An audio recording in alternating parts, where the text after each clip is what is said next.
నేనేం చెప్పను, నీ రియాక్షన్ అర్థమైంది నాకు. ఏంటో మా వాళ్ళకి చెప్పరా ప్లీజ్.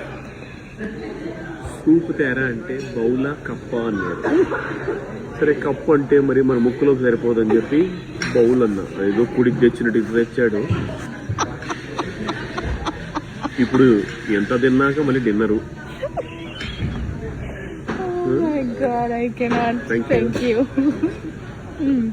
మళ్ళా మధ్యలో ఇవి ఎక్స్ట్రాలు.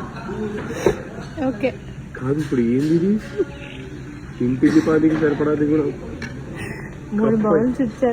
కాదు ఇండియన్ మెంటాలిటీ లాగా. కప్ అయితే $5, బౌల్ అయితే $15 అంటే సరే ముగ్గురం షేర్ చేసుకోవచ్చు కదా అనుకున్నా.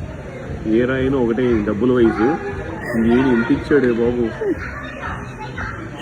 తాగేసి మీరు ఆర్డర్ చేసినవన్నీ ఇంటికి పట్టి.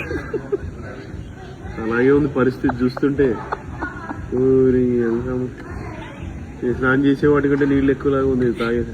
ఇంత తక్కువ వాటర్తో స్నానం చేస్తారా మీరు రోజు? అందుకే 1 minute లో వచ్చేస్తారు బయటకి. మైండ్ లో సరే ఇప్పుడు తినేటప్పుడు ఆ విషయాలన్నీ ఎందుకులే గానీ, బట్ ఇప్పుడు ఇండియాలో మనం రెగ్యులర్ గా నాకు ఇక్కడ తప్ప నాకు ఎక్కడ దొరకదని ఆర్డర్ చేశా. వెజ్ కార్న్ సూప్ నాకు చాలా ఇష్టం. అయితే 3 కప్పులు దాకా. ఓకే ఇదే నా డిన్నర్ అయితే ఈరోజు. 3 కప్పులు తాగానంటే వేడి వేడిగా వింటర్ లో ఎంత హాయిగా తాగండి. మీరు తలుచుకుంటే అయిపోదా? I will do it. తలుచుకున్నాను. ఎవరి మాట వినేది లేదు. సీతయ్య అంతే. ఓ నాకు కప్పిచ్చాడా, నన్ను ఇందులో తాగుమంటాడు. అదే ఇంత పెద్ద గెలుపుతో నేనెట తాగలరా అనుకుంటున్నా. మొదలెట్టేసారా? ఓకే సరే. అన్ని కథలు చెప్పారు, 2 నిమిషాలు కొట్టారు. హలో సూప్ వేడిగా తింటేనే బాగుంటది. అర్థమైందా? చల్లారిపోయింది అనుకో దాని సూప్ అనరు, సప్ అంటారు. కానీ ఏ మూలకైనా కడుపు నిండిందా అండి? ఇది పాయింటే.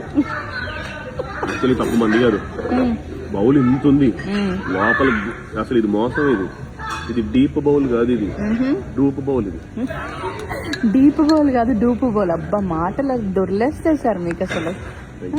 సరే సర్లే ఎంజాయ్. ఇప్పుడు ఇది ఎంత అవుతుందో, ఇదేమో ఇట్లా ఉంది వెడల్పు ఎంతో. కానీ పెప్పర్ వేసుకుంటే నా సామి రంగా అదిరిపోయిందిలే.